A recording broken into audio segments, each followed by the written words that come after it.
بسم اللہ الرحمن الرحیم۔ سامعین کرام، آپ سن رہے ہیں انسپیکٹر نواز خان سیریز کے سلسلے کی ایک کہانی بری عورت، جس کے مصنف ہیں طاہر جاوید مغل، اور یہ اس سلسلے کی آخری اور قسط نمبر 4 ہے۔ مجھے امید ہے آپ کو میری یہ کاوش بھی پسند آئی ہوگی۔ آپ نے اگر ابھی تک میرا چینل کہانی گھر سبسکرائب نہیں کیا تو ابھی میرے چینل کو سبسکرائب کر کے بیل نوٹیفیکیشن آن کر لیجئے تاکہ آنے والی ہر نئی کہانی کی اطلاع بر وقت آپ تک پہنچ سکے۔ اس عورت کے بارے میں میرے یار چندر سنگھ نے جو معلومات حاصل کی تھیں ان کے مطابق وہ کرسچن تھی۔ اس کا نام ویلن تھا۔ 2-3 مہینے وہ لیڈیز پولیس میں ڈائریکٹ انسپیکٹر بھرتی ہوئی تھی۔ غالباً اس کے بھرتی ہونے میں اگروال کی سفارش کو دخل تھا۔ اب اگروال اپنی سفارش کی قیمت وصول کرنے کے لیے اس کو اپنی کوٹھی بلاتا رہتا تھا۔ ایک خبر یہ بھی تھا کہ وہ اس لڑکی سے شادی کرنے کا ارادہ بھی رکھتا ہے۔ وہ ایک بڑی چمکیلی صبح تھی۔ محرم کے ساتھ کرسمس کی چھٹیاں بھی مل گئی تھیں۔ ہر شخص پر چھٹی کا موڈ طاری تھا۔ میں تو ویسے ہی لمبی چھٹی پر تھا۔ چندر سنگھ کے گھر چھت پر چارپائی ڈالے دھوپ سینک رہا تھا۔ ذہن میں بار بار مہتاب اور واحدی کے چہرے آ رہے تھے۔ جوئے خانے پر چھاپے سے شروع ہونے والی ایک بری عورت کی برائی کے سبب کہاں سے کہاں پہنچ گئی تھی۔ کبھی کبھی تو خیال آتا کہ سچ مچ ایک چھرا لے کر اس خبیث عورت کے گھر کو جاؤں اور جان سے مار ڈالوں۔ بعد میں جو ہوگا دیکھا جائے گا۔ واحدی کی بھی کچھ سمجھ نہیں آ رہی تھی۔ عجیب چغد آدمی تھا۔ اسے جیل سے چھوٹے ہوئے اب کئی ماہ ہو چکے تھے۔ خلیفے کو ابھی تک پتہ نہیں چلا تھا کہ بیوی کیا گل کھلا رہی ہے، اور اب خیر سے ٹھیکیدار بن کر وہ بہاولپور پہنچ چکا تھا۔ تھوڑی بہت سی عقل ہوتی تو بیوی سے پوچھتا، بھلی مانس، یہ اتنا ہائی رینک کا افسر مسمی ہرگھوش اگروال ہمارے غم میں کیوں پتلا ہو رہا ہے؟ تو نے کیا سنگھایا ہے اسے کہ ہر جگہ خم ٹھونک کر ہماری طرفداری کر رہا ہے؟ مگر انہی سوچوں میں گم تھا کہ اچانک بیرونی دروازے پر دستک ہوئی۔ پھر چندر کی بیوی نے آواز دی، بھائی جان، کوئی آپ سے ملنے آیا ہے۔ میں چپل پہن کر جلدی جلدی دروازے پر پہنچا۔ باہر ایک برقع پوش لڑکی کو دیکھ کر بھونچکا رہ گیا۔ یہ برقع پتہ نہیں کیوں آج کل ہاتھ دھو کر میرے پیچھے پڑا ہوا تھا۔ یہ سیاہ رنگ کا فیشنی برقع تھا اور اس کے باریک نقاب میں سے کسی ماں جبیں کے رخسار دہک رہے تھے۔ جی فرمائیے، میں نے عاجزی سے پوچھا۔ بولنے والی بولی تو میں اسے فوراً پہچان گیا۔ وہ شکنتلا تھی۔ السلام علیکم۔ اس نے نمستے کے بجائے میری ہی زبان میں بات کی۔ وعلیکم السلام، میں نے گھبرا کر کہا۔ تم یہاں؟ جی ہاں، وہ مضبوط لہجے میں بولی۔ 4 خط لکھ چکی ہوں آپ کو۔ آخری خط میں نے صاف لکھا تھا کہ اگر آپ نہیں آئے تو میں خود آ جاؤں گی۔ آخری خط؟ میں نے تھوک نگل کر کہا۔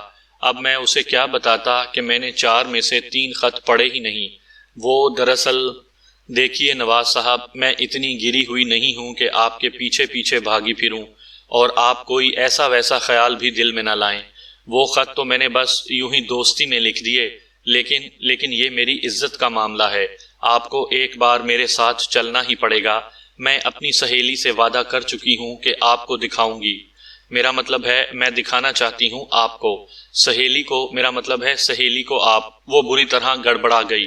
بس میں سمجھ گیا ہوں، میں نے سرگوشی کی، مگر میں بے حد مصروف ہوں امتحانوں میں۔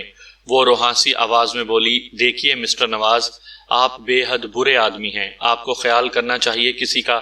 وہ غصے اور بے بسی میں کانپ رہی تھی۔ مجھے اس کی حالت پر ہنسی بھی آئی اور غصہ بھی۔ وہ رومانی ناولوں کی ہیروئنوں جیسا کردار ادا کر رہی تھی، یہ جانتے ہوئے بھی کہ میری اور اس کی عمر میں خاصا فرق ہے، اور وہ طریقہ بھی ٹھیک نہیں جو وہ اختیار کر رہی ہے۔ وہ اپنے راستے پر آگے بڑھتی جا رہی تھی۔ ایک طرف وہ میری بے رخی پر برہم ہو کر مجھ پر 2 حرف بھیج رہی تھی، اور دوسری طرف سہیلی کو میری شکل شریف کا دیدار بھی کرانا چاہتی تھی۔ بہرحال کچھ بھی تھا، وہ ایک پولیس والے کی بیٹی تھی۔ غصے اور مایوسی میں وہ کوئی ایسا قدم بھی اٹھا سکتی تھی جس سے میرے بگڑے ہوئے معاملات اور بگڑ جاتے۔ میں نے سوچا کہیں بیٹھ کر اسے سمجھانا ضروری ہے۔ میں نے پوچھا، کہاں ملنا چاہتی ہو مجھ سے؟ اپنے گھر میں، وہ بڑے ٹھسے سے لہجے میں بولی۔ نہیں، کہیں اور رکھ لو سیکرٹری صاحب۔ نہیں، ڈیڈی گھر میں نہیں ہے، کوئی بھی نہیں ہے، میں اکیلی ہوں رات تک۔ وہ روانی میں کہہ تو گئی مگر بعد میں خود ہی شرمندہ سی ہو گئی۔ بولی میرا مطلب ہے آپ بے فکر ہو کر آ سکتے ہیں، بلکہ ہو سکے تو ابھی چلے چلیے۔ نہیں، میں کوئی 12:30 بجے تک آؤں گا، میں نے گھڑی دیکھتے ہوئے کہا۔ اس نے نقاب کے پیچھے سے ایک نگاہ غلط انداز مجھ پر ڈالی اور بڑی رومانٹک ناراضگی کے ساتھ واپس چلی گئی۔ 1 بجے میں خرگوش اگروال صاحب کے گھر بیٹھا تھا۔ شکنتلا نے بالکل ٹھیک کہا تھا، کوٹھی بھائیں بھائیں کر رہی تھی۔ کوئی چوکیدار یا ملازم گھر میں نہیں تھا۔ غالباً چھٹیوں کی وجہ سے نوکر پیشہ لوگ گاؤں کو چلے گئے تھے۔ جو ایک آدھ ہوگا اسے شکنتلا نے حکمت سے ادھر ادھر کر دیا ہوگا۔ میں شکنتلا اور اس کی سہیلی کے سامنے صوفے پر بیٹھا تھا۔ میز پر خرمانیاں، چلغوزے وغیرہ رکھے ہوئے تھے۔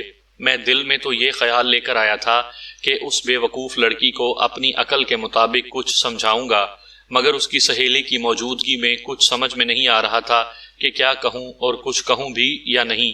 لڑکی نے میری اس کشمکش کو چہرے سے محسوس کر لیا اور معنی خیز انداز میں اٹھتے ہوئے بولی، اچھا میں آپ دونوں کے لیے چائے بناتی ہوں۔ وہ کچن کی طرف چلی گئی تو میں نے ایک گہری سانس لے کر کہا، شکنتلا میری بات کا برا نہ ماننا، تم بہت اچھی اور سمجھدار لڑکی ہو، مگر عمر کے جس دور سے گزر رہی ہو وہ بہت نازک دور ہے۔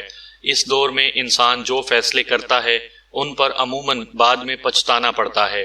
ابھی میں نے اتنا ہی کہا تھا کہ اچانک کچن کی طرف سے ایک لرزہ خیز چیخ سنائی دی اور اس کے ساتھ ہی شکنتلا کی سہیلی ہذیانی انداز میں دوڑتی ہوئی کمرے کے اندر آئی۔ میں نے اس کے عقب میں دیکھا اور خون رگوں میں جم کر رہ گیا۔ اس کے پیچھے واحدی تھا۔ واحدی کے ہاتھ میں خنجر تھا اور چہرہ آگ کی طرح سرخ ہو رہا تھا۔ وہ ایک ایسے شخص کا چہرہ تھا جو سب کچھ کر سکتا تھا، مر بھی سکتا تھا اور لاشوں کے انبار بھی لگا سکتا تھا، خود بھی فنا ہو سکتا تھا اور دوسروں کو بھی کر سکتا تھا۔ اس کی آنکھوں میں وہی وحشت ناچ رہی تھی جو 2 مہینے پہلے اس وقت نظر آئی تھی جب اس نے میرے گھر کو آگ لگائی تھی۔ کہاں ہیں وہ دونوں کتے؟ میں ان کی بوٹیاں اڑا دوں گا، وہ چلایا اور لڑکی کو نظر انداز کر کے ساتھ والے کمرے کی طرف بڑھا۔ مہتاب، مہتاب، وہ حلق کی پوری قوت سے دھاڑا، باہر آ مہتاب، مجھے اپنی شکل دکھا۔ کتے اگروال کہاں ہے تو؟ سامنے آ میرے، سامنے آؤ حرامزادو، میں کہتا ہوں سامنے آؤ۔ وہ جنونی انداز میں چلا رہا تھا اور خنجر بدستور بگولے کی طرح کوٹھی کے کمروں میں چکرا رہا تھا۔ دونوں لڑکیاں بری طرح چیخ رہی تھیں۔ پھر شکنتلا کو ہوش آیا۔ وہ بندوق لینے کے لیے اپنے کمرے کی طرف بھاگی، مگر ابھی بغلی دروازے میں ہی تھی کہ ایک خوفناک دھماکے سے وسیع کوٹھی کے در و دیوار لرز گئے۔ وہ چیختی ہوئی واپس میرے پاس پلٹ آئی۔ اس کے بندوق تک پہنچنے سے پہلے ہی واحدی پہنچ گیا تھا اور اب بندوق اس کے ہاتھ میں تھی۔ وہ غصے میں جیسے پاگل ہو رہا تھا۔ مجھے کچھ پتہ نہیں چل رہا تھا یہ کیا ہو رہا ہے۔ واحدی عرف استاد لنگڑ تو بہاولپور میں تھا، وہ یہاں کیسے پہنچا اور اب وہ یہاں مہتاب کو کیوں تلاش کر رہا ہے؟ میں واحدی کا دشمن نہیں تھا، لیکن غصہ سب سے بڑا دشمن ہوتا ہے اور واحدی غصے میں تھا۔ میرے پاس اپنے یا لڑکیوں کے دفاع کے لیے معمولی چاقو تک نہیں تھا۔ واحدی ہوش کرو، میں نے بلند آواز سے کہا، مگر اس نے میری طرف دیکھا تک نہیں۔ جنونی انداز میں اس نے ایک دیوار گیر الماری کو دھکا دیا اور وہ اپنے اندر رکھی ہوئی بیش قیمت سجاوٹی اشیاء سمیت زمین بوس ہو گئی۔ لکڑی، دھات اور شیشے کی نایاب چیزیں ٹوٹ پھوٹ کر پورے فرش پر بکھر گئیں۔ پھر اس نے اپنی بندوق کے کندھے سے ایک سائیڈ بورڈ کی قیمتی کراکری کو توڑنا شروع کر دیا۔ ایکا-ایکی اس کی خونی نگاہ شکنتلا پر پڑی اور آنکھوں کے شعلے بھڑک اٹھے۔ وہ کسی درندے کی طرح شکنتلا پر جھپٹا۔ رک جاؤ، میں نے گرج کر کہا۔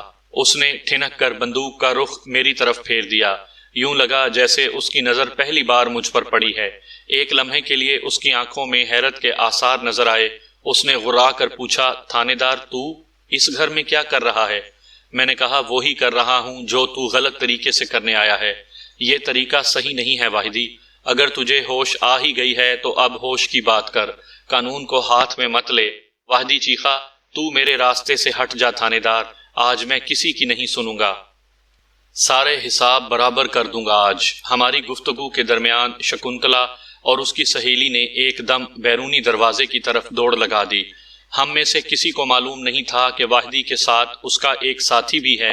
جو ہی دونوں لڑکیاں دروازے تک پہنچیں، ایک ہٹا کٹا شخص ڈبی دار سویٹر پہنے اوٹ سے نکلا اور اس نے شکنتلا کو اپنے بازوؤں میں بھر کر فرش سے اوپر اٹھا لیا۔ دوسری لڑکی چیختی ہوئی اس کے پہلو سے گزر گئی۔ شکنتلا کو بے بسی سے مچلتے دیکھا تو میں اس کی مدد کو بڑھا۔ صرف ایک لمحے کے لیے میں واحدی کو فراموش کر گیا۔ یہ غلطی سنگین ثابت ہوئی۔ واحدی نے ڈبل بیرل رائفل پوری طاقت سے گھما کر میرے سر پر ماری۔ آنکھوں میں تارے سے ناچ گئے۔ میں لڑکھڑاتا ہوا ایک ریڈیو سیٹ پر گرا اور اسے اپنے ساتھ لیتا ہوا فرش بوس ہو گیا۔ چند لمحوں کے لیے آنکھوں کے سامنے گہرا اندھیرا چھا گیا۔ میرے کانوں میں شکنتلا کی چیخ و پکار گونج رہی تھی اور اس کے ساتھ واحدی کی دھاڑیں سنائی دے رہی تھیں۔ چل حرامزادی، تجھے بھرے بازار میں نہ نچواؤں تو میرا نام نہیں۔ تیرے باپ کو بھی تو پتہ چلے کہ دوسروں کی عزت پر کیسے ہاتھ ڈالتے ہیں۔ چل میرے ساتھ۔ میں نے بے حد کوشش کے ساتھ آنکھیں کھول کر دیکھا۔ نگاہوں کے سامنے دھندلا دھندلا سا منظر تھا۔ واحدی شکنتلا کو کندھے پر لادنے کے چکر میں تھا اور وہ بھرپور مزاحمت کر رہی تھی۔ واحدی نے اسے زور کا تھپڑ مارا اور اس کا گریبان پھاڑ دیا۔ وہ بالکل وحشی ہو رہا تھا۔ اس کے منہ سے شکنتلا کے لیے انتہائی شرمناک گالیاں نکل رہی تھیں۔ میرے لیے یہ سمجھنا مشکل نہیں تھا کہ اگر واحدی شکنتلا کو لے جانے میں کامیاب ہو گیا تو ہرگھوش اگروال کی عزت کا جنازہ بڑی دھوم دھام سے نکالے گا۔ میرے سر سے بہنے والے خون نے آنکھوں کے سامنے سرخ چادر سی پھیلا رکھی تھی۔ سر کو کئی بار جھٹکنے کے بعد میں نے اٹھنے کی کوشش کی اور پاؤں پر کھڑا ہو گیا، مگر اس سے پہلے کہ میں واحدی کی طرف بڑھتا اس کے ساتھی نے عقب سے مجھے دبوچ لیا۔ وہ خاصا تگڑا آدمی تھا۔ بازوؤں سمیت میرے پورے جسم کو اس نے اپنی آہنی شکنجے میں جکڑ لیا۔ میں نے سر کے پچھلے حصے سے اس کے چہرے پر ضرب لگانے کی کوشش کی، لیکن وہ کایا شخص صاف بچ گیا۔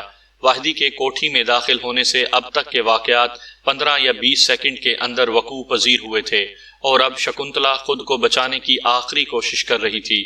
اس نے ایک ہاتھ سے دروازے کا ہینڈل پکڑ رکھا تھا اور واحدی پوری طاقت لگا رہا تھا کہ کسی طرح وہ اس کے ہاتھ سے ہینڈل چھڑانے میں کامیاب ہو جائے۔ شکنتلا فریادی نظروں سے میری طرف دیکھ رہی تھی اور چیخ رہی تھی جیسے کوئی ڈوبنے والا آخری بار پانی سے اپنا ہاتھ باہر نکالے۔ ایکا-ایکی کوٹھی کے پورچ کی جانب سے ملی جلی آوازیں آنے لگیں۔ صاف ظاہر تھا کہ شکنتلا کی سہیلی نے چیخ چلا کر لوگوں کو متوجہ کر لیا ہے۔ اس کے علاوہ بندوق کے دھماکے نے بھی کام دکھا دیا ہوگا۔ ان آوازوں کو سن کر واحدی کے چہرے کا رنگ بدل گیا۔ اس نے شکنتلا کو کندھے پر لادنے کی آخری کوشش کی اور ناکام ہو کر پے در پے خنجر کے 2 بار اس کے پیٹ پر کیے۔ خنجر کی قاتل چمک کے ساتھ میں نے شکنتلا کی درد بھری چیخ سنی۔ اس چیخ میں بے پناہ دکھ تھا، موت کا خوف تھا اور جوانی کی ناکام حسرتیں تھیں۔ دونوں ہاتھوں سے پیٹ پکڑ کر وہ گھٹنوں کے بل فرش پر گری۔ اس کا خون ٹپ ٹپ فرش پر گرنے لگا۔ عین اسی وقت واحدی کے گرانڈیل ساتھی نے مجھے اٹھا کر ٹوٹی ہوئی الماری پر دے مارا اور باہر کی طرف بھاگا۔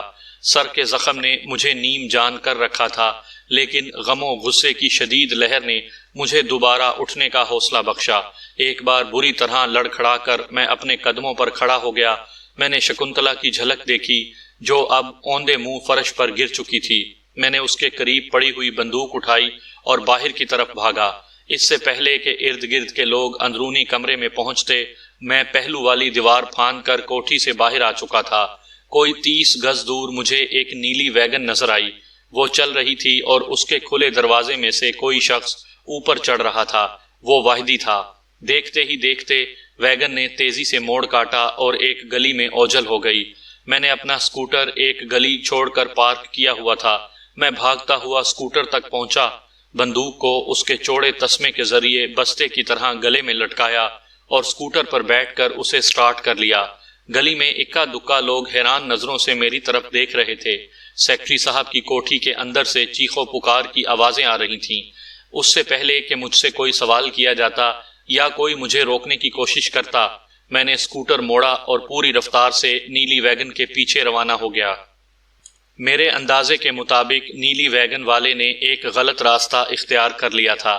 جس گلی میں وہ مڑا تھا وہ آگے جا کر کچھ اور تنگ ہو جاتی تھی اور 4-5 فرلانگ کے بعد ایک بازار کی شکل اختیار کر لیتی تھی۔ اس بازار میں سے تیزی کے ساتھ نکل جانا ممکن نہیں تھا اور 1:30-2 بجے تو یہاں ویسے بھی خاصا رش ہوتا تھا۔ میرا اندازہ درست نکلا۔ قریباً 3 فرلانگ فاصلہ طے کرنے کے بعد مجھے نیلی ویگن نظر آ گئی۔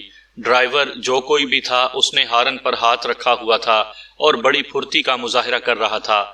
ویگن کی کھڑکی میں سے ایک چہرہ بار بار پیچھے کی طرف دیکھ رہا تھا۔ اس کا مطلب تھا واحدی اور اس کا ساتھی اپنے تعاقب سے باخبر ہیں۔ کچھ آگے جا کر ویگن ایک اور بازار میں مڑ گئی۔ میں بدستور اس کے پیچھے تھا۔ اس بازار میں 40-50 گز آگے جانے کے بعد ویگن ایک ریڑھی والے سے ٹکرا گئی اور ترچھی ہو کر ایک دکان کے تھڑے کے نیچے گھس گئی۔ اس کا اگلا پہیہ گہری نالی کے اندر جا چکا تھا۔ واحدی اور اس کا ساتھی چھلانگیں لگا کر گاڑی سے اترے۔ ان کے چہروں پر خوف تھا۔ شاید انہیں غلط فہمی تھی کہ میرے علاوہ بھی کچھ لوگ پیچھے آ رہے ہیں۔ واحدی کے ایک ہاتھ میں خون آلود خنجر ابھی تک نظر آ رہا تھا۔ اس نے ایک خونی نگاہ مجھ پر ڈالی اور ایک دروازے کا ٹاٹ اٹھا کر اندر گھس گیا۔ اس کے ساتھی نے ایک اور تنگ سی گلی کی طرف دوڑ لگا دی۔ میں واحدی کے پیچھے لپکا۔ یہ علاقہ لاہور کی پرانی انارکلی کی طرز کا ہے۔ اونچے اونچے مکان، بالکونیاں، دکانوں کے تھڑے اور بجلی کے تاروں کا جال۔ قانوناً کسی کے گھر میں گھسنا جرم ہے، مگر اس وقت میں قانون کی اتنی زیادہ پابندی نہیں کر سکتا تھا۔ ایک قاتل میری آنکھوں کے سامنے فرار ہو رہا تھا۔ میں نے بندوق ہاتھ میں لی اور دروازہ پار کر کے واحدی کے پیچھے لپکا۔ وہ دھڑا دھڑ سیڑھیاں چڑھتا چلا جا رہا تھا۔ چند زینے اوپر مجھے ایک بوڑھی عورت نظر آئی جو ہذیانی انداز میں چلا رہی تھی۔ دوسری منزل پر کوئی شخص غسل خانے کے اندر سے گلا پھاڑ پھاڑ کر پوچھ رہا تھا، کون ہے؟ اوئے کون ہے؟ تیسری منزل تک پہنچتے پہنچتے میں نے واحدی کو جا لیا۔ اس نے پلٹ کر خوفناک نظروں سے مجھے دیکھا اور بے دریغ خنجر کا وار کیا۔ نیم تاریک زینوں میں روشن لکیر سی چمک گئی۔ میں نے ایک زینہ نیچے اتر کر یہ مہلک وار بچایا اور بندوق کے ایک دستے سے ایک زوردار ضرب اس کے گھٹنے پر لگائی۔ چوٹ کھا کر وہ مڑا اور پھر زینے چڑھنے لگا۔ آخر ہم چھت پر پہنچ گئے۔ میں چاہتا تو معمولی کوشش سے اسے شوٹ کر سکتا تھا، مگر میں اسے مارنا نہیں چاہتا تھا۔ میں اور وہ ایک ہی عورت کے ڈسے ہوئے تھے۔ فرق صرف یہ تھا کہ وہ غصے سے پاگل ہو گیا تھا اور میرے حواس نے ابھی تک میرا ساتھ نہیں چھوڑا تھا۔ چھت پر پہنچتے ہی اس نے گھوم کر ایک اور وار کیا۔ میں نے یہ وار بھی بچا لیا، صرف کندھے پر معمولی سا زخم آیا۔ میری جوابی ٹانگ کھا کر وہ بھی کئی فٹ پیچھے ہٹ گیا۔ میں نے بندوق سیدھی کر لی۔ اس سے پہلے کہ میں کچھ کہتا وہ بھاگ کھڑا ہوا۔ رک جاؤ واحدی، میں چلایا۔ اس نے جیسے کچھ سنا ہی نہیں۔ میں اس کے پیچھے بھاگا۔ وہ ایک چھت سے چھلانگ لگا کر دوسری چھت پر پہنچ گیا۔ میں نے بھی ایسا ہی کیا۔ وہ تیسری چھت کی طرف بڑھا۔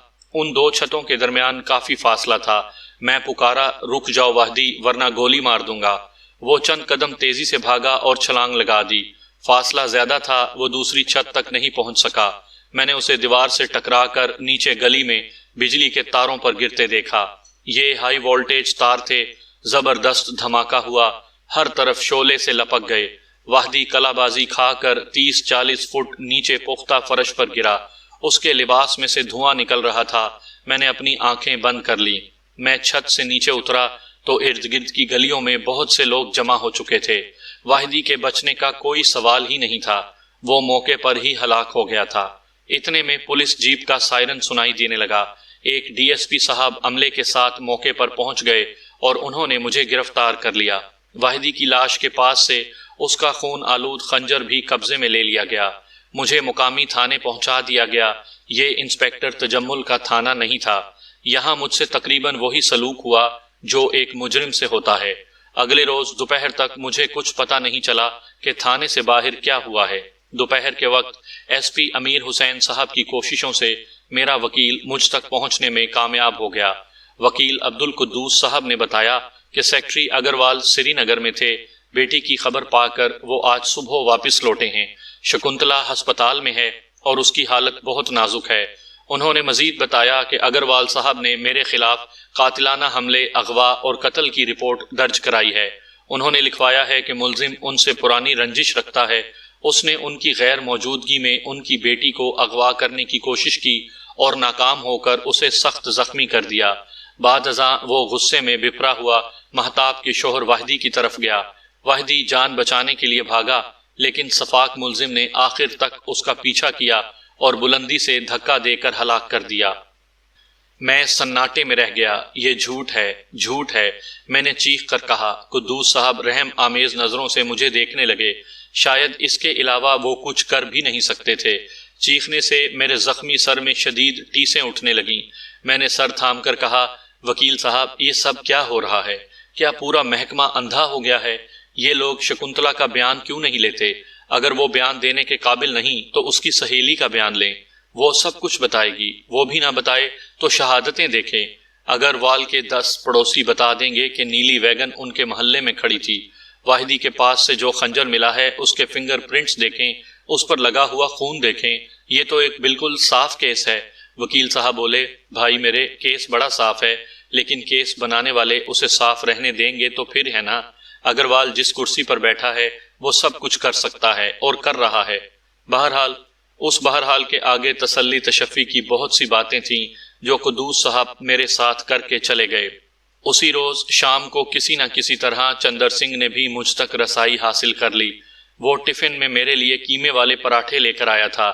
سلاخوں کے اندر سے میرے ہاتھ تھام کر آنکھوں میں آنسو بھر لایا اور بولا، یار جی تمہیں اگروال کے گھر نہیں جانا چاہیے تھا، یہ سارا معاملہ اسی وجہ سے خراب ہوا ہے، کیا ضرورت تھی تمہیں وہاں جانے کی؟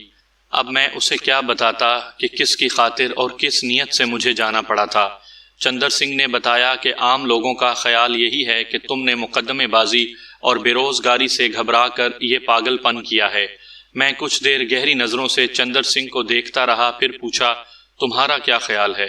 کیا تم بھی یہی سمجھتے ہو؟ وہ بولا، میں الو کا پٹھا نہیں ہوں کہ یہ سمجھوں۔ میں نے کل سارا دن بھاگ دوڑ کی ہے، مجھے پتا چلا ہے کہ پچھلے 3 روز سے مہتاب بھی سری نگر میں تھی، اپنے چاچے کے گھر۔ کیا سمجھے؟ میں نے کہا، تمہارا مطلب ہے کہ اگروال کسی پروگرام کے تحت وہاں گیا تھا؟ بالکل یار جی، چندر نے یقین سے کہا۔ یہ واحدی اتنا بھولا نہیں تھا جتنا ہم سمجھ رہے تھے، اسے بیوی کے کرتوتوں پر شک ہو چکا تھا۔ تمہیں پتا ہے، بندہ جتنا بڑا عاشق ہو اتنا بڑا شکی بھی ہوتا ہے۔ واحدی بھی مہتاب کی طرف سے بدظن تھا۔ کل وہ اچانک بہاولپور سے یہاں پہنچ گیا۔ وہ سری نگر سے تصدیق کرنے کے بعد یہاں پہنچا تھا۔ مہتاب اپنے چچا کے گھر نہیں تھی، بلکہ کسی ہوٹل چھوٹل میں اگروال کے ساتھ دوستی پکی کر رہی تھی۔ واحدی یہ سمجھا کہ وہ سیالکوٹ میں ہی کہیں ہے۔ غصے میں بفرا ہوا وہ ایک ساتھی کے ساتھ اگروال کی کوٹھی پر چڑھ دوڑا۔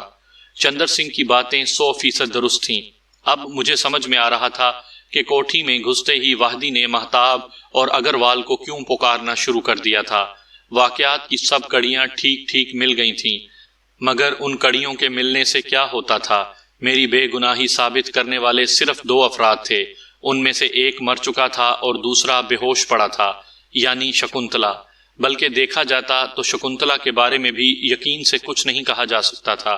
اگر وہ بچ جاتی اور ہوش میں بھی آ جاتی تو کیا ضروری تھا کہ وہ سچی بات کہے گی؟ اگروال نے جس طرح اس کی سہیلی کو خاموش رہنے پر مجبور کر دیا تھا، وہ بھی مجبور ہو سکتی تھی۔ بلکہ وہ بیٹی تھی، زیادہ امکان تھا کہ وہ باپ کے کہے پر چلے گی۔ مجھے اگروال کی بے حسی پر حیرت ہو رہی تھی۔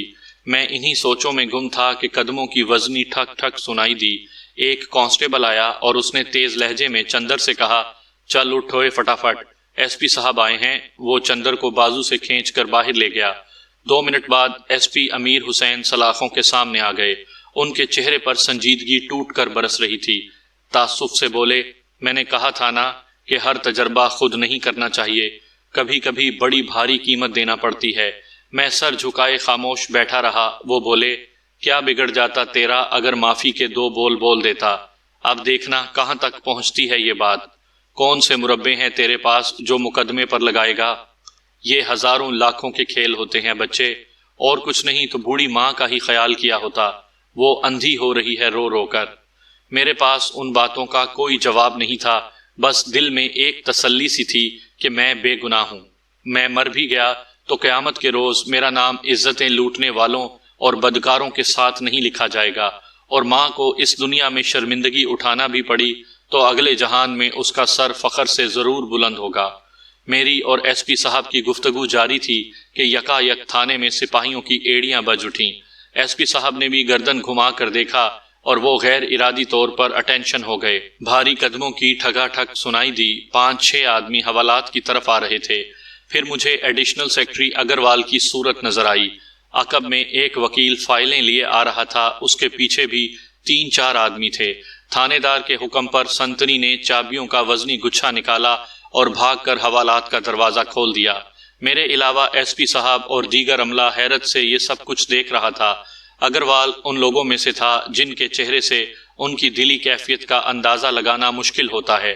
مجھے اندازہ نہیں ہو رہا تھا کہ اس وقت یہاں اگروال کی آمد کیا معنی رکھتی ہے۔ شاید ایک بار پھر مجھے ٹھوکریں پڑنے والی تھیں۔ پھر میری آنکھوں نے وہ منظر دیکھا جس کی میں کبھی توقع نہیں کر سکتا تھا۔ ایڈیشنل سیکرٹری اگروال آگے بڑھا اور ہر قانون قاعدے کو نظر انداز کر کے مجھ سے بغل گیر ہو گیا۔ اس کی جذباتی سرگوشی میرے کان میں گونجی، مجھے معاف کر دو بیٹا، مجھے معاف کر دو۔ حالانکہ عمروں میں بہت زیادہ فرق نہیں تھا، مگر شدت جذبات میں وہ مجھے بیٹا کہہ رہا تھا۔ وہ قد میں مجھ سے چھوٹا تھا اور اس کی کھردری داڑھی میری گردن سے رگڑ کھا رہی تھی۔ اس کا جسم ہولے ہولے لرز رہا تھا۔ مجھے سب کچھ پتہ چل گیا ہے نواز خان، تم نردوش ہو، حوصلہ رکھو، میں تمہیں کچھ نہیں ہونے دوں گا۔ مجھ سے جدا ہو کر اس نے اپنے ساتھ آنے والوں کی طرف دیکھا۔ وہ سب سوالیہ نشان بنے خرگوش اگروال کی طرف دیکھ رہے تھے۔ میرے اندازے کے مطابق ان میں ایک دو اخبار کے آدمی بھی تھے۔ اگروال ان سب کو لے کر تھانے کے دفتر میں آ گیا۔ میں بھی ساتھ تھا۔ مجھے بڑی عزت سے اپنے ساتھ والی کرسی پر بٹھانے کے بعد اگروال نے اپنی ٹوپی اتار کر میز پر رکھی، کانپتے ہاتھوں سے ایک سگریٹ سلگایا اور اعلانیہ انداز میں بولا، میری بیٹی نے ہوش میں آنے کے بعد جو بیان دیا ہے اس کے مطابق نواز خان کا اس معاملے میں کوئی دوش نہیں۔ جیسا کہ آپ جانتے ہیں میں ایک ذاتی کام کے سلسلے میں سری نگر میں تھا۔ کل دوپہر نواز خان مقدمے کے سلسلے میں مجھ سے ملنے کے لیے میری کوٹھی پہنچا۔ اتفاق سے اسی وقت واحدی عرف استاد لنگڑ بھی اپنے غنڈوں کے ہمراہ وہاں پہنچ گیا۔ در حقیقت واحدی محکمے کو ناقص مال سپلائی کر رہا تھا۔ اس کی تیار کردہ وردیوں کا کپڑا ہمارے معیار کے مطابق نہیں تھا۔ اسی بات پر چند روز پہلے واحدی سے میرا جھگڑا ہوا تھا اور میں نے اسے تھپڑ مار دیا تھا۔ اس کینہ پرور شخص نے اس بے عزتی کا بدلہ لینے کے لیے یہ خوفناک جرم کیا۔ نواز خان نے جرأت کا مظاہرہ کرتے ہوئے اس کا راستہ روکنے کی ہر ممکن کوشش کی اور اس کوشش میں زخمی بھی ہوا۔ زخموں کے باوجود اس نے واحدی اور اس کے غنڈوں کا پیچھا کیا۔ واحدی ایک عمارت کی چھت پر چڑھ گیا۔ نواز خان بھی اوپر پہنچا۔ یہاں واحدی نے نواز خان کو جان سے مارنے کی کوشش کی اور ناکام ہو کر ایک بار پھر بھاگ کھڑا ہوا، مگر دو چھتوں کا درمیانی فاصلہ عبور کرتے ہوئے وہ بجلی کی تاروں پر گر کر ہلاک ہو گیا۔ میں خرگوش اگروال کی باتیں سن سن کر حیران ہو رہا تھا۔ اس نے کتنی تیزی سے رنگ بدلا تھا۔ وہ زبان جو کل تک میرے خلاف زہر اگل رہی تھی آج میری وکالت میں مصروف تھی۔ اس نے نہ صرف میری وکالت کی تھی بلکہ بڑی ذہانت سے اپنی اور اپنی بیٹی کی کمزوریوں کو بھی چھپا لیا تھا۔ اب میں یہ بات اچھی طرح سمجھ رہا تھا کہ خرگوش اگروال کی کایا پلٹ ہونے میں شکنتلا کے کسی بیان کا کوئی چکر نہیں۔ میری بے گناہی کا علم خرگوش اگروال کو 12-14 گھنٹے پہلے ہی ہو چکا تھا۔ یقینی بات تھی شکنتلا کی سہیلی نے اسے سب کچھ بتا دیا تھا۔ اس کے باوجود اس نے میرے خلاف پرچہ درج کرا دیا تھا، اور اب جو اس نے اپنا رویہ بدلا تھا تو اس کی وجہ کچھ اور تھی۔ جہاں تک بات میری سمجھ میں آئی تھی وہ اپنے ضمیر کی ملامت اور خلش سے مجبور ہوا تھا۔ اگر اس میں تھوڑی بہت بھی انسانیت تھی تو اسے ایسا کرنا ہی چاہیے تھا۔ میں نے شکنتلا کی بے راہ روی میں اس کا ساتھی نہ بن کر اس کی عزت و جان بچانے کی کوشش کر کے اگروال کے پتھروں کا جواب پھولوں سے دیا تھا، اور دشمنی کی آگ میں جلنے والے کے لیے ایسا کرنا کوئی آسان کام نہیں ہوتا۔ مجھے بے حد خوشی ہوئی کہ میں اگروال کے پتھریلے سینے میں انسانیت کا بیج بونے میں کامیاب رہا ہوں۔ اخبار سے تعلق رکھنے والے ایک شخص نے اگروال سے سوال کیا، جناب 2 دن پہلے تک آپ کا خیال تھا کہ نواز خان ایک قاتل ذہن کا مالک ہے اور اس نے ایک مجبور عورت کی عزت داغدار کرنے کا جرم کیا ہے، اور اب آپ اسے ایک دوسرے روپ میں پیش کر رہے ہیں۔ کہیں یہ اس لیے تو نہیں کہ نواز خان نے آپ کی بیٹی کو بچانے کی کوشش کی ہے؟ اگروال نے اپنی گنجی چندیا پر ہاتھ پھیرا اور ماہر سیاستدان کی طرح بولا، بھائی یہ معاملہ عدالت میں ہے، میں اس پر کوئی بحث نہیں کرنا چاہتا، مگر جو حالات سامنے آئے ہیں ان سے تو یہی اندازہ ہوتا ہے کہ واحدی اور اس کی بیوی اس سے پہلے بھی قانون شکنی کرتے رہے ہیں۔ عین ممکن ہے کہ انہوں نے دانستہ طور پر نواز خان کو پھانسنے کی کوشش کی ہو۔ سنگین صورتحال کے باوجود میں دل ہی دل میں مسکرائے بغیر نہ رہ سکا۔ گرگٹ کو رنگ بدلتے سنا تو کئی بار تھا لیکن دیکھا پہلی بار تھا۔ ایک ہفتے کے اندر اندر خرگوش اگروال نے نہ جانے کیا چکر چلایا کہ اگلی پیشی پر مہتاب نے عدالت کے کٹہرے میں کھڑے ہو کر بیان دے دیا کہ وہ نواز خان پر اپنے الزامات واپس لیتی ہے اور خدا کو گواہ بنا کر کہتی ہے کہ نواز خان نے اس سے کسی قسم کی کوئی زیادتی نہیں کی۔ اس کے علاوہ نواز خان پر قاتلانہ حملے کا الزام بھی غلط ہے۔ مہتاب نے مزید کہا کہ یہ سب کچھ اس نے اپنے شوہر واحدی کے کہنے پر کیا تھا۔ وہ نواز سے پرانی دشمنی چکانا چاہتا تھا۔ میں جانتا تھا یہ بیان بھی اگروال کی گنجی کھوپڑی سے نکلا ہے۔ واحدی کو بیچ میں لانے سے مہتاب کے جھوٹ کی شدت کچھ کم ہو گئی تھی، پھر بھی جھوٹ جھوٹ تھا۔ جج نے مہتاب کو حراست میں لینے کا حکم دیا۔ میری ضمانت میں پہلے ہی مزید توسیع ہو چکی تھی۔ عدالت برخاست ہوئی تو میں نے مہتاب کو سپاہیوں کی نگرانی میں باہر نکلتے دیکھا۔ اس کے چہرے پر شرمندگی تھی اور نگاہیں جھکی ہوئی تھیں۔ وہ جانتی تھی میں چند گز کے فاصلے پر موجود ہوں، پھر بھی اس نے آنکھ اٹھا کر میری طرف نہیں دیکھا۔ سچ کی فتح اور جھوٹ کی شکست کا یہ منظر دیدنی تھا۔ چند ہفتے کے اندر مجھ پر سے تمام مقدمات ختم ہو گئے۔ اس دوران شکنتلا بھی ہسپتال سے صحت یاب ہو کر واپس آ چکی تھی۔ اگروال کی دعوت پر میں ایک بار ان لوگوں سے ملنے بھی گیا۔ شکنتلا اپنے پچھلے رویے پر کچھ شرمندہ نظر آتی تھی۔ میں نے سوچا کہ اسے مزید شرمندہ نہ کیا جائے، لہٰذا اگروال اور شکنتلا کی خواہش کے باوجود میں اس کے بعد کبھی ان کے گھر نہیں گیا۔ بقول شاعر، جس فسانے کو انجام تک لانا نہ ہو ممکن۔ آخر میں اس کیس کے بارے میں دو وضاحتیں ضرور کرنا چاہتا ہوں۔ سامعین کے ذہن میں سوال ہوگا کہ شکنتلا کو جب میرا ایڈریس معلوم نہیں تھا تو اس نے چندر سنگھ کے پتے پر مجھ سے خط و کتابت کیسے شروع کی؟ دراصل ہوا یوں تھا کہ رات کے اندھیرے میں دیوار پھلان کر جب میں اگروال صاحب کی کوٹھی میں کودا تھا تو میری جیب سے 2-3 روپے اور کچھ کاغذات نیچے گر گئے تھے۔ ان میں ایک درخواست فارم بھی تھا جو میں نے ایک پرائیویٹ نوکری کے لیے پر کیا تھا۔ اس پر میرا نام اور ایڈریس وغیرہ موجود تھے۔ یہ چیزیں شکنتلا کے ہاتھ لگی تھیں اور اس نے فارم کے ایڈریس پر خط لکھ مارا تھا۔ دوسری وضاحت یہ کہ مہتاب سے اگروال کے تعلقات پہلے سے نہیں تھے۔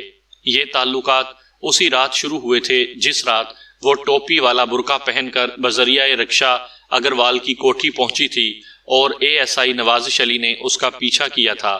وہ ایک دور دراز کے جاننے والے کا حوالہ دے کر اگروال سے واحدی کی رہائی میں مدد لینا چاہتی تھی۔ وہ آگ تھی اور اگروال پٹرول، دونوں کا ملاپ ہوا تو تنہائی میں آگ ہی آگ بھڑک اٹھی، اور 2-2.5 گھنٹے میں وہ دونوں شیر و شکر ہو گئے۔ میرے خلاف منصوبہ بندی ہوئی اور اگلے ہی روز مجھے دھر لیا گیا۔ آج بھی جب میں اخبار میں کوئی خبر پڑھتا ہوں کہ جوئے خانے پر چھاپا مار کر اتنے قمار بازوں کو پکڑ لیا گیا اور داؤ پر لگی ہوئی اتنی رقم قبضے میں لے لی گئی تو مجھے واحدی کا چہرہ یاد آ جاتا ہے۔ وہ واحدی جسے ایک بری عورت نے پہلوان سے قمار باز بنایا اور اسے برباد کرنے کے بعد خود بھی برباد ہوئی، اور اس کے ساتھ ہی وہ چند مہینے بھی یاد آ جاتے ہیں جو میں نے ایک کربناک عذاب میں گزارے تھے۔